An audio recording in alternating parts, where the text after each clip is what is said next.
Hi, my name is Karen, and I'm an American lay student of Ajahn Suchart, or Phra Ajahn Suchart Abhijato, who's given me his permission to read his books to you for free.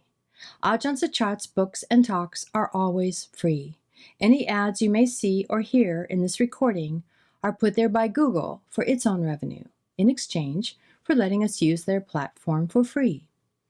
Please forgive me for any mispronunciations of names or words, and for any background noises, as I'm just making these recordings in my apartment with an unruly dog, and street noise and noisy neighbors sometimes. We are reading Against the Defilements by Phra Ajahn Suchart Abhijato, and we are on the third recording. This book is recorded in 12 segments of roughly 20 minutes each, and we are continuing today on page 58. We're in the first chapter. When you do your sitting meditation, no matter how comfortable your sitting posture may seem, you will eventually feel uncomfortable and experience pain. The most suitable posture is the lotus position, cross-legged. It allows you to sit for a long time and is good for your posture and health. If you sit on a chair, you will sway back and forth. I'm not telling you how to sit. But if you want a good result from your sitting meditation, then you should sit in the lotus position. It is like playing sports. Take golfing, for example. If you want to be good at golfing, you need to develop the right swing. You may swing however you like. You can even swing with just one hand, and nobody would stop you. But the ball wouldn't go very far or hit the green. It is the same with sitting meditation. If you want the best result, you have to sit properly. It is your own shortcoming if you can't. And so you shouldn't expect the full result. You will then have to do whatever you can, even though you may only get about 50 to 60% of the result. But if you think you can sit in the proper posture, even if it hurts in the beginning, you should train yourself to do so. Keep sitting in the proper posture, and your muscles and tendons will eventually become more flexible. It is like stretching. It is difficult when you first start to stretch, but it gets easier as you become more flexible if you keep doing it. It is the same for all beginners when it comes to sitting meditation. It won't feel very comfortable from not having sat in such a position before. But if you keep on sitting and training yourself, you'll eventually get used to it and feel comfortable sitting. Your meditation practice will then progress. This is because sometimes we may sit in meditation for many hours in order to reap a result. If you sit on a chair, you won't last for many hours. So you should try to sit in the proper position. If you really can't do it, then you have to accept that that is your own limitation. If you want good results, you should train yourself to sit properly. You should try to push yourself if it doesn't cause any harm. But if sitting in a proper way would cripple you, then you just have to accept that it is the result of your past actions, to find out about the Dhamma and its practice when it's too late. I'm scrolling to the next section, beginning reading again on page 62. If you don't have a lot of time for Dhamma practice, and you can gain some result from sitting meditation alone, then just keep doing that for the time being. When you have some free time, such as on a weekend or during a retreat, and you have a lot of time to practice, you can alternate sitting meditation with walking so that you don't waste any time. This is for when you sit for a long period of time and feel tired and uncomfortable and would like to change your posture. If you don't alternate and only wait to meditate while sitting, then your mind can slip back and go unruly during those breaks. So you won't make a steady progress as you keep slipping back and forth. To make sure of a steady progress, you have to cultivate your mindfulness in every posture. If you can't sit, then get up and walk. Change your posture, and then keep on practicing. You can also use Bhutto with the walking meditation.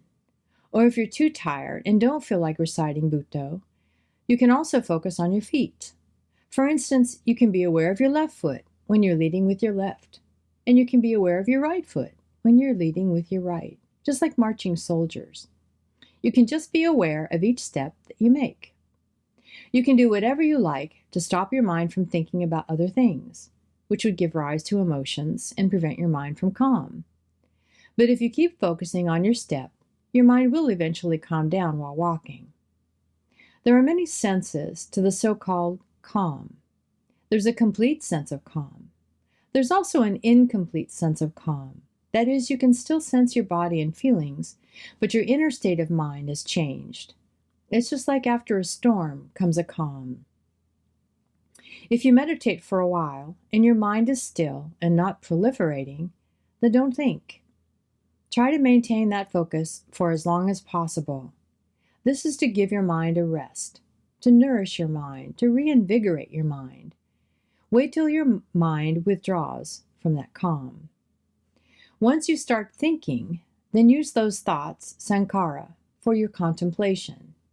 If not so, your mind will not have the strength it needs to do according to whatever you've contemplated. To start contemplating, once your mind is calm, is to leave that state of calm, samadhi, first, and then cultivate your wisdom. But when your mind is in samadhi or absorption, it is like someone is sleeping, and so you shouldn't wake them up. You should let them have the rest that they need, because if they don't have enough rest, and you wake them up to start working, they'll get irritated and lack the energy. But if you let them have their proper rest and get up on their own, then they'll be able to do things according to your command, because they've recharged and are full of energy.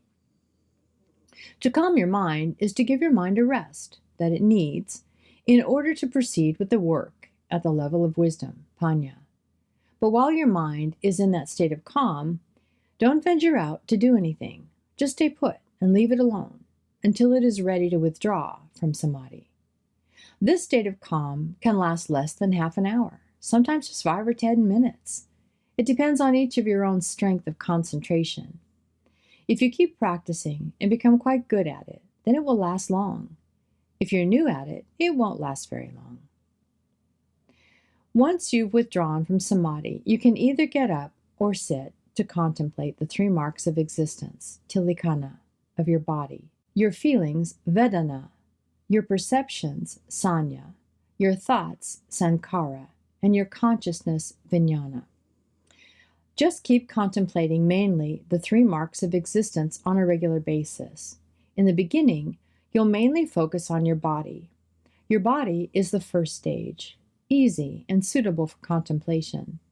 Feelings, perceptions, thoughts, and consciousness require a more refined level of wisdom as they are abstract. In the beginning, when you use wisdom to contemplate, you should focus on your body. Think about aging, illness, and death. Take into consideration the unattractiveness of the body until you become detached from it, until you can let go of the physical appearance and the decaying of your body. Do it until you no longer have any concern for your body. You can then move on to the contemplating mental aggregates, namakandas.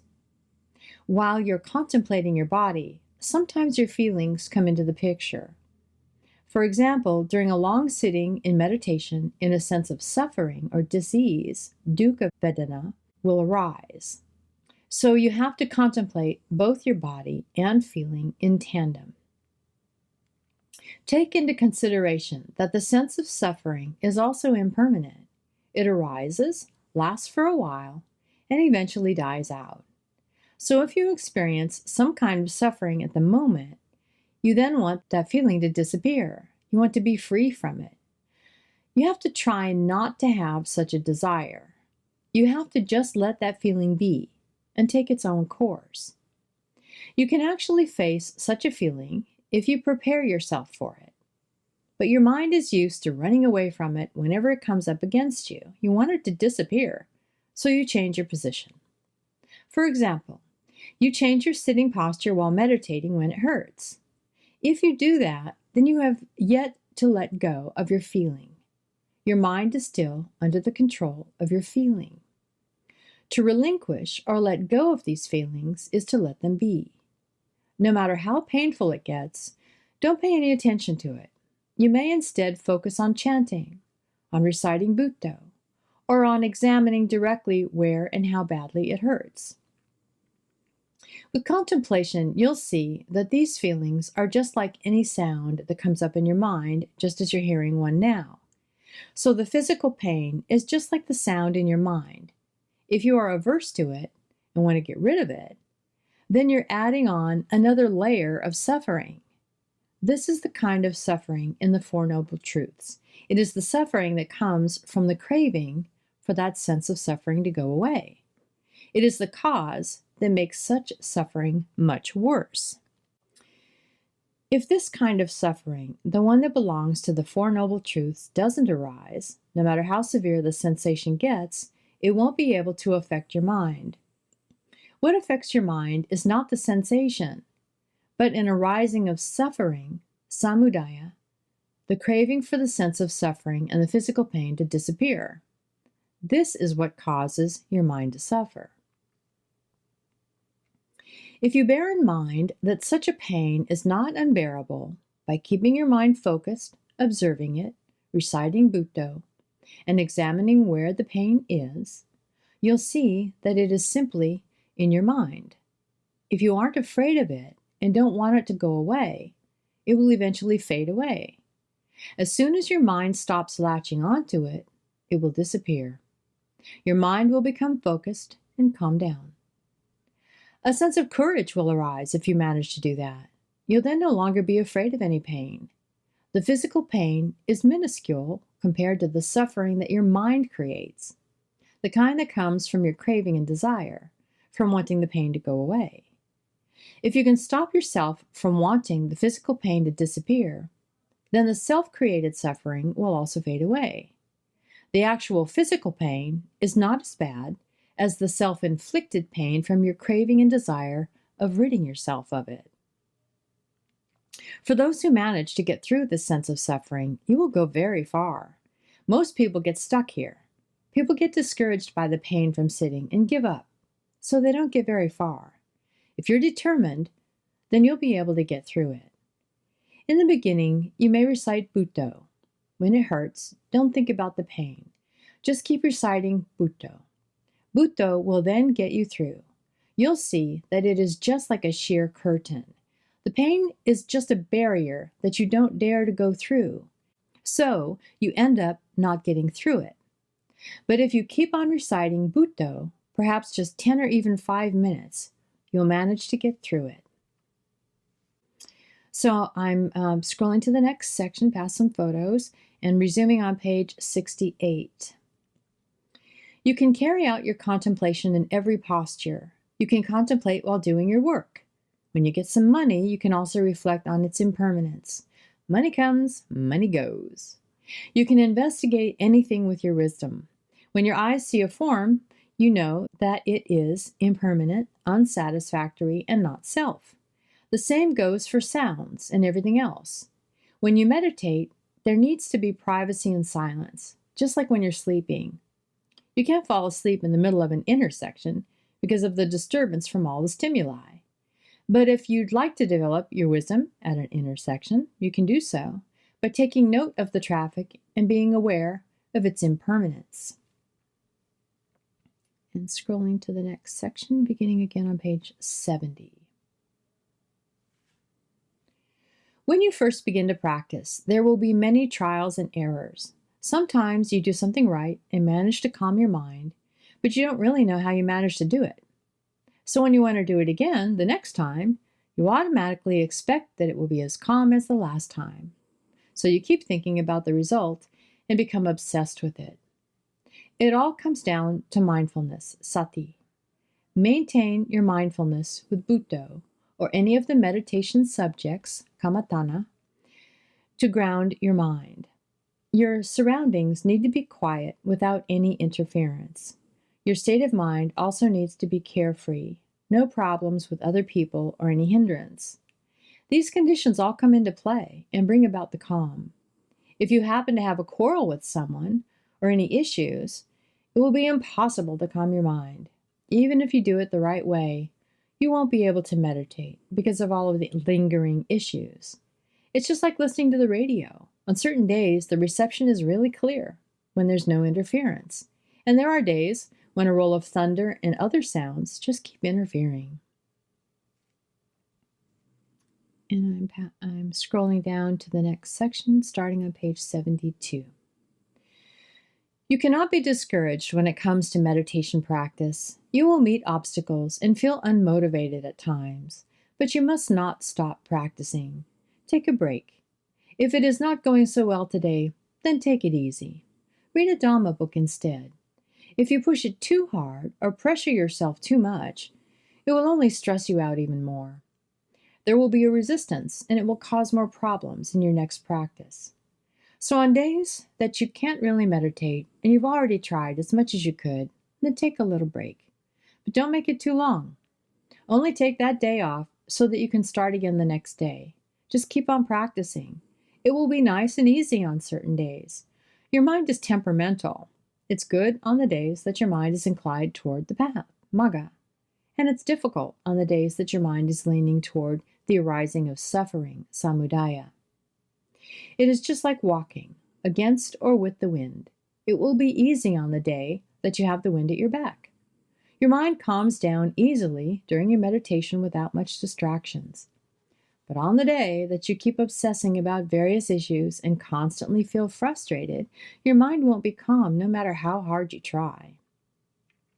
So you have to watch your own mind. If you really can't sit and meditate, then change it up and do something else. Try reading a Dhamma book if your mind is distracted. Cultivate your wisdom instead on days when your mind is prone to thinking and unlikely to calm down. Investigate the 32 body parts. Contemplate the cycle of birth, illness, and death. When you feel restless, you may also contemplate that sense of restlessness to develop wisdom. It will be easy to calm your mind on days that you don't feel like thinking and just want to stay put. So you have to keep watching your own mind. Your mental defilements, kilesas, will keep fooling you. Sometimes it will give you a sense of overconfidence, misleading you to think that you're almost there and about to reach the enlightenment. And sometimes it will discourage you, tricking you into thinking that you barely made any progress. These thoughts will come up constantly. So you just have to realize that they are just thoughts, just like clouds in the sky that come and go and won't last forever. These thoughts and feelings will also pass, just like clouds that block the sun and cause an overcast sky. Negative emotions can also cloud your mind at times, making you feel discouraged, downhearted, and weary. You need to use your mindfulness and discern your emotions. Your mind is the perceiver, just like the sun, whereas emotions are like clouds. You need to understand that these emotions are impermanent, anicca. They do come and go. Don't let them sway you. Stick to your routine and duties. When it is time to chant, just chant. When it is time to meditate, just meditate. Even if you don't feel like meditating, just do it. Just think of it as having a meal.